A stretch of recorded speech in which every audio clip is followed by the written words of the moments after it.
Morning to all. Here, in last class we have been solved the question paper cost accounting process related problem. Let us we have to discuss certain problems which are related to 5 marks. 5 marks problem discuss ಮಾಡಮ್ಮ. Question paper 2012 ನಲ್ಲಿ first question ಕೇಳ ನೋಡಿ. ಯಾವುದು section B ನಲ್ಲಿ exercise 13 ಅಂದ್ರೆ question number 13. Question paper 2012 ನಲ್ಲಿ 2012 5 marks question. ಏನು ಕೇಳಂದ್ರಿ, prepare process account, abnormal loss and gain account from the following particulars. Process account ಹಾಕಬೇಕು, ಅಬ್ನಾರ್ಮಲ್ ಲಾಸ್ ಅಕೌಂಟ್ ಹಾಕಬೇಕು, ಅಬ್ನಾರ್ಮಲ್ ಗೇನ್ ಅಕೌಂಟ್ ಹಾಕಬೇಕು ಅದಲ್ಲಿ ಅಂತ. ದೆನ್ ಇಯರ್ ಈಗ ಪ್ರೊಸೆಸ್ ಅಕೌಂಟ್ ಹಾಕಿ ಆಮೇಲೆ abnormal loss abnormal gain small ಹಾಕ್ತಿರಿ ನೋಡ್ರಿ. ಇಲ್ಲಿ ಬಹಳ ದೊಡ್ಡದೇನು ಬೇಕಾಗಿಲ್ಲ, ಬಹಳಷ್ಟು ಇನ್ಫಾರ್ಮೇಶನ್ ಕೊಟ್ಟಿಲ್ಲ.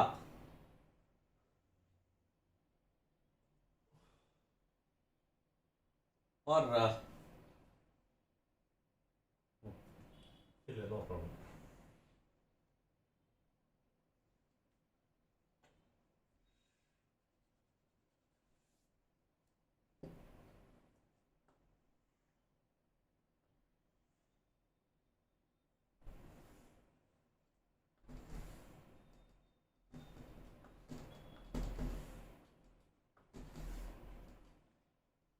Here, process account. Process account. Then abnormal loss, abnormal gain ಆಮೇಲೆ ಮಾಡಬಹುದಿತ್ತು. ಏನಂತಂದ್ರೆ materials introduced into process 5000 units at rupees 4 per unit. Sundry materials ಕೊಟ್ಟ different materials. Then labor ಇದೆ, overhead ಇದೆ. Normal loss 4% having scrap value 1 rupee per unit. Actual output 600 units ಅಂತ ಕೊಟ್ಟಾನ. Then here to input ಎಷ್ಟಿದೆ input 5000 units 4 rupees. 5000 units 4 rupees 20,000 to sundry materials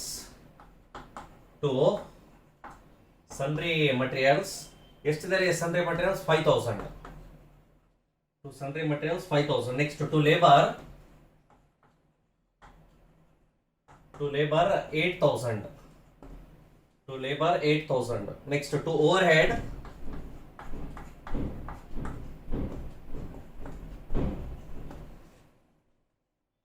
1,600 to overhead 1,600.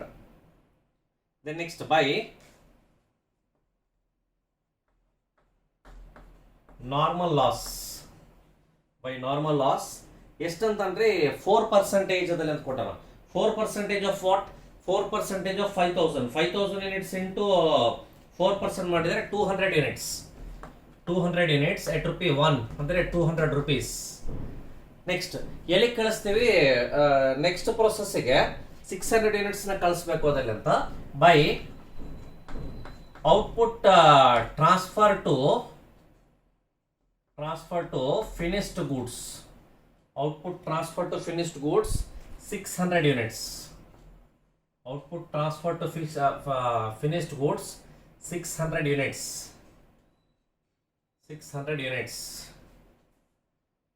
maybe ಅದು 600 ಇರಬಹುದು ಅಥವಾ ಇದು 5000 ಇರಕ್ಕೆ ಸಾಧ್ಯ ಇಲ್ಲ. ಈಗ 5000 ಇದ್ರೂ ಇದು 6000 ಇರಬಹುದು ನೋಡಿ. ಇದ್ರೆ 6000 ಯೂನಿಟ್ಸ್ ಅದಲ್ಲಿ ಅಂತ ಇರಬಹುದು, ಇಲ್ಲ ಯಾವುದೋ ಒಂದು. ಈಗ ಏನು ಕೊಟ್ಟಾನ ಅದೇ ಟಪ್ ಮಾಡ್ಕೊಂಬೇಡ, no problem for that.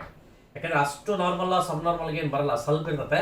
But ಅವ್ರು ಕ್ವಶನ್ ಪೇಪರ್ ಏನು ಕೊಟ್ಟಾರ ಅದೇ ಟೈಪ್ ಮಾಡ್ಕೊಂಬಿಡ್ರಿ. Don't worry about that. ಅದು ಕ್ವಶನ್ ಪೇಪರ್ನಲ್ಲಿ ಏನು ಮಟೀರಿಯಲ್ಸ್ ಥಿಂಗ್ಸ್ ಕೊಟ್ಟಾರ ಗೊತ್ತಿಲ್ಲ. 6200 ಸಾರಿ 800 ಇದೆ. ಇಲ್ಲಿ ಎಷ್ಟಿದ್ದಾರೆ? 5000 ಯೂನಿಟ್ಸ್. ಇಲ್ಲಿ ಕೂಡ 5000 ಯೂನಿಟ್ಸ್.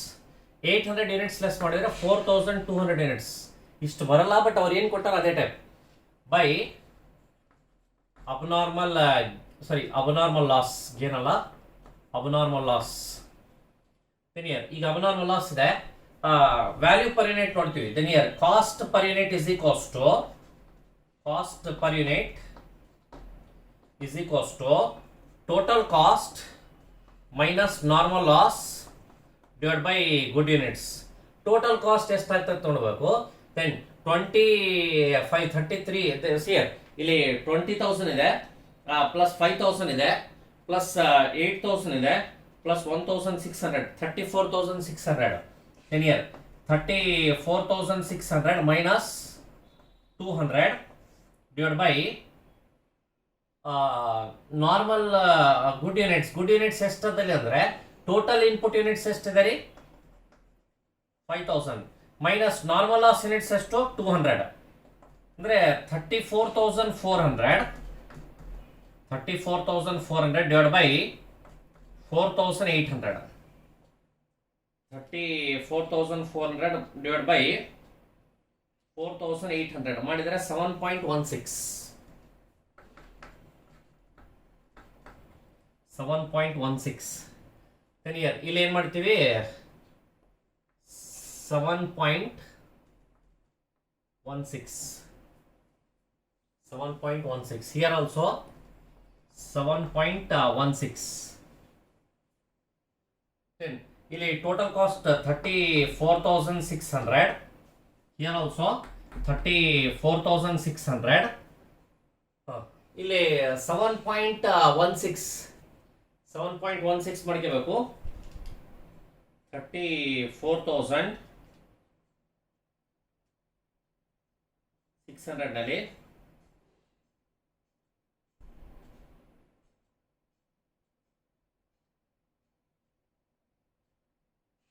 4,200 into 7.16.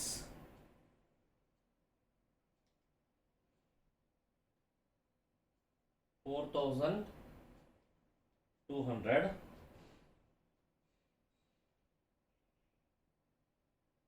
into 7.16 ಮಾಡಿದರೆ 4,200 into 7.166666 ಫುಲ್ ಕ್ಯಾಲ್ಕುಲೇಟ್ ಮಾಡಿದರೆ 30,100. ಇದು ಲಾಸ್ಟ್ ಇಂದ ಬ್ಯಾಲೆನ್ಸಿಂಗ್ ಫಿಗರ್ ಮಾಡ್ಕೋಬೇಕು. ದೆನ್ 34,600 ಮೈನಸ್ 200 ಮೈನಸ್ 30,100 ಮಾಡಿದರೆ 4,300. ನೆಕ್ಸ್ಟ್ ಇದಾದ್ಮೇಲೆ ಇನ್ನೊಂದು ಏನು ಕೇಳಿದ್ರಿ, abnormal loss or gain account. Abnormal loss ಇದೆ, ಅಬ್ನಾರ್ಮಲ್ ಲಾಸ್ ಅಕೌಂಟ್ನ ಪ್ರಿಪೇರ್ ಮಾಡ್ತೀವಿ. ಇಲ್ಲೇ ಕೆಳಗಡೆ ಅಬ್ನಾರ್ಮಲ್ ಲಾಸ್ ಅಕೌಂಟ್ ಸ್ಮಾಲ್ ರೀ, ಜಾಸ್ತಿ ಏನು ಬೇಕಾಗಿಲ್ಲ.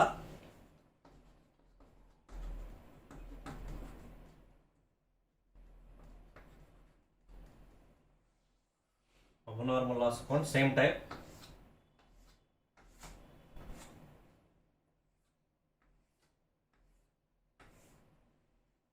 abnormal loss credit side ನಲ್ಲಿ ಇದೆ, ಇಲ್ಲಿ ಡೆಬಿಟ್ ಸೈಡ್ ನಲ್ಲಿ ಟು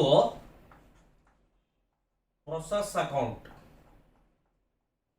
to process account ಎಷ್ಟೇ 4,200 units 7.16 30,100. ನೆಕ್ಸ್ಟ್ ಬೈ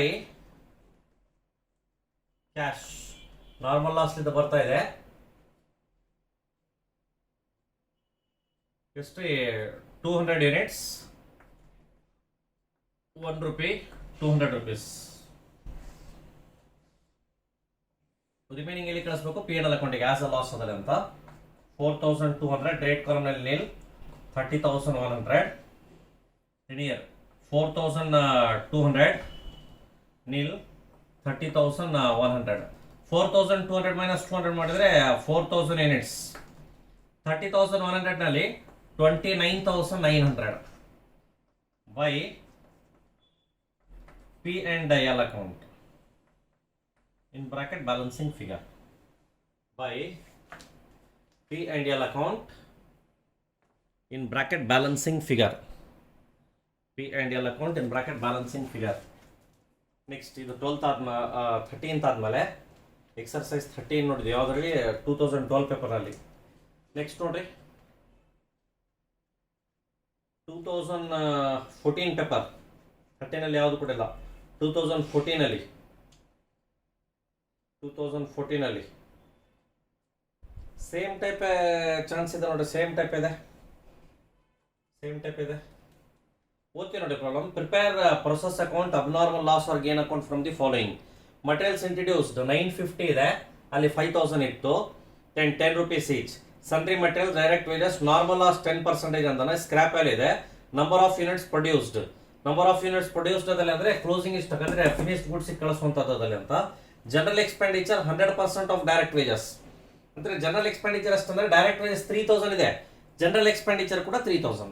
ಅಂದ್ರೆ ಇಲ್ಲಿ ಡೈರೆಕ್ಟ್ ವೇಜಸ್ ಅಂತ ಏನ್ ತಗೊಂಡಿರ್ತೀವಿ, ಜನರಲ್ ಎಕ್ಸ್ಪೆಂಡಿಚರ್ ಸೇಮ್. ಈಗ ಡೈರೆಕ್ಟ್ ವೇಜಸ್ 8000 ಇದೆ, ಜನರಲ್ ಎಕ್ಸ್ಪೆಂಡಿಚರ್ 8000. ಈ ಪ್ರಾಬ್ಲಮ್ ಇದೆ, ಈ ಬೇಸಿಸ್ ಮೇಲೆ ಇದೆ. ಇಲ್ಲಿ ಕೂಡ ಏನು ಅಷ್ಟು ಕಾಂಪ್ಲಿಕೇಶನ್ಸ್ ಇಲ್ಲ. Next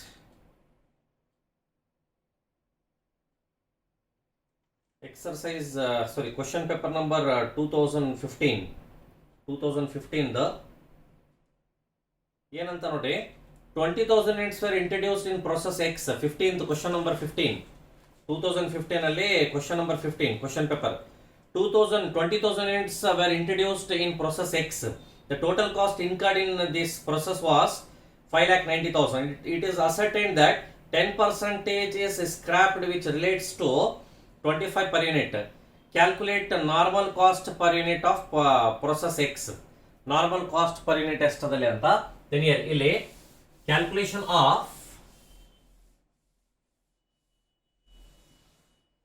calculation of cost per unit 2015 ಅಲ್ಲಿ 2015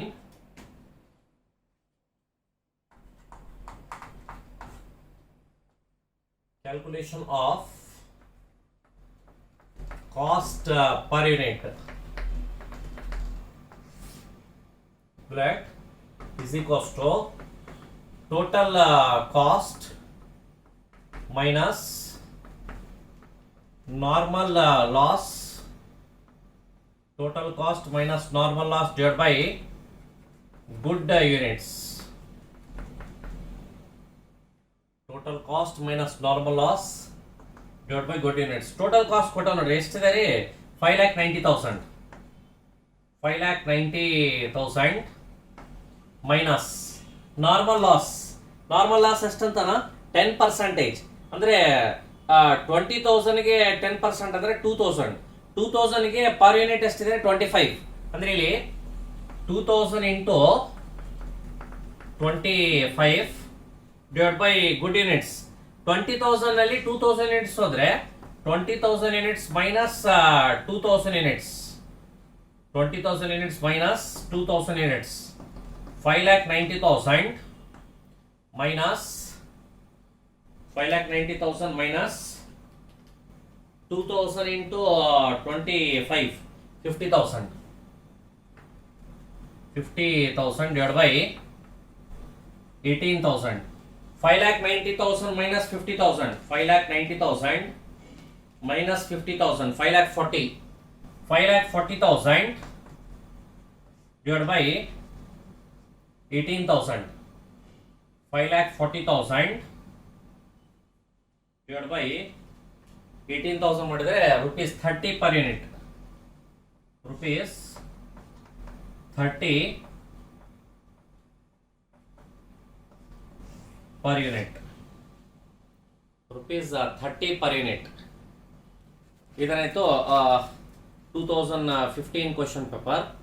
Then 2015 ಅಲ್ಲೇ ಇನ್ನೊಂದಿದೆ ರೀ 15 ಮಾರ್ಕ್ಸ್ಗೆ, ಬಟ್ ಆಲ್ರೆಡಿ ಆ ಟೈಪ್ ಮಾಡಿದ್ವಿ ನಾವು. ಫಸ್ಟ್ ಪ್ರಾಬ್ಲಮ್ಸ್ ನಲ್ಲಿ ಮಾಡಿದ್ವಿ, ಒಂದ್ಸಲ ಓದ್ತೀವಿ ನೋಡಿ. ಅದರಲ್ಲಿ product Z is obtained after it passes through 3 distinct processes. The following information is obtained from the accounts for the month ending 31st March 2015.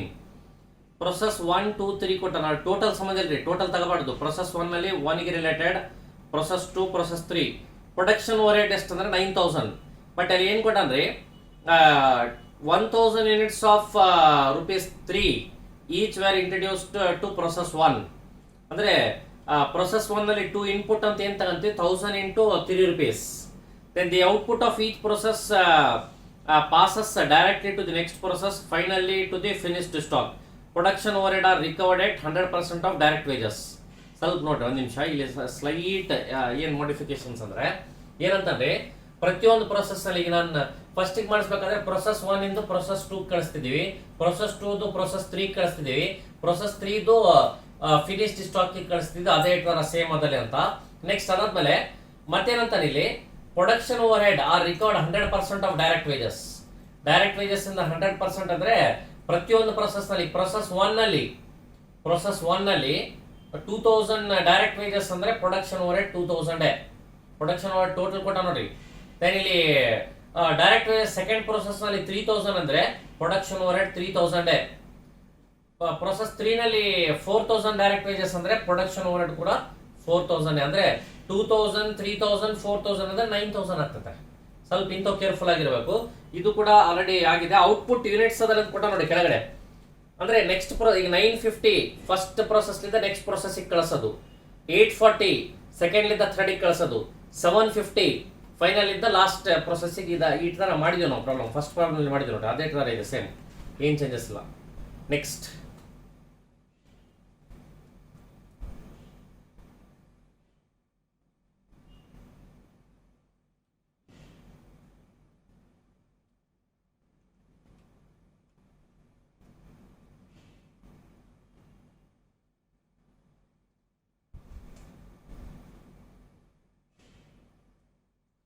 ಅದರಲ್ಲಿ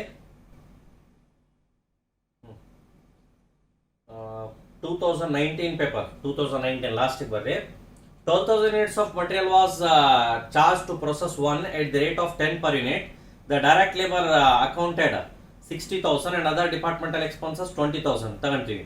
Normal loss 5% of input, whereas the net production was 10,000 units if the process scrap is saleable at 5 rupees.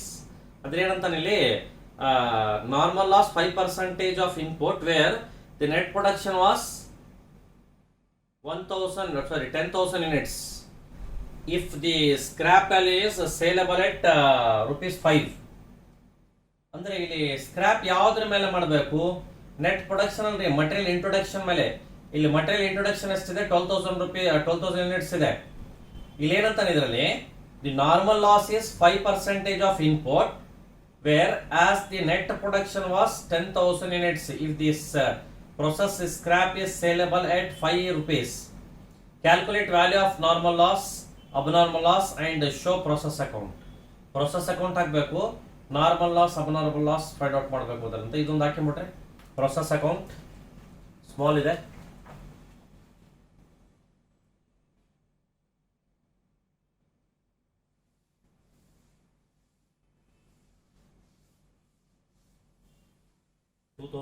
ನಲ್ಲಿ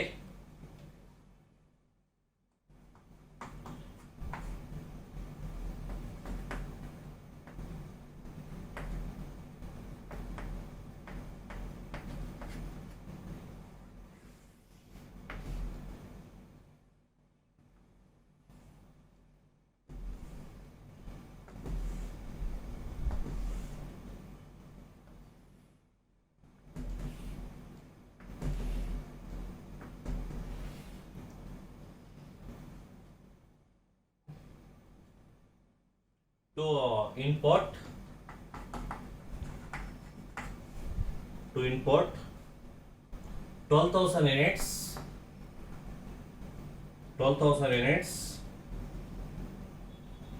ಎಷ್ಟು per unit? 10 rupees per unit ಅಂದ್ರೆ 1,20,000. Next to direct labour 60,000. To direct labour 60,000. Next to departmental expenses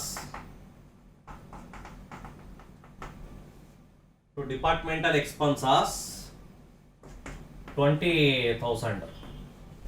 To departmental expenses 20,000. Next by normal loss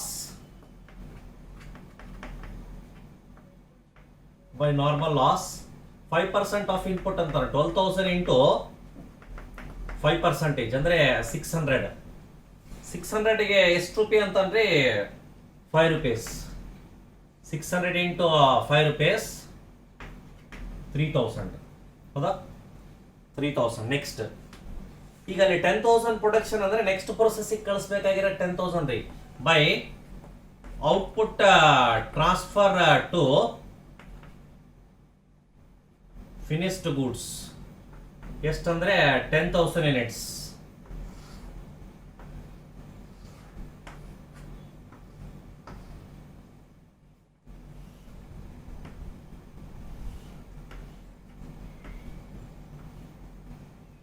next ಯಾವ side ಜಾಸ್ತಿ ಇದೆ? Debit side ಅಲ್ಲಿ 12,000 units,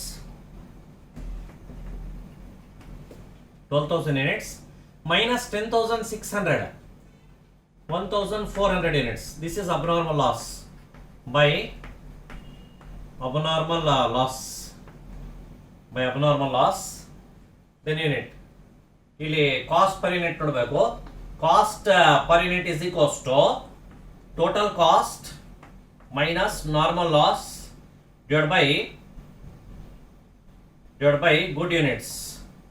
total cost ಎಷ್ಟಿದೆ? 1,20,000 plus 80, 2 lakh rupees. 2 lakh minus normal loss 3,000 divided by good units 12,000 units minus 600. 12,000 minus 600 ಅಂದ್ರೆ 3,000, 1,97,000. 1,97,000 divided by 11,400. 1,97,000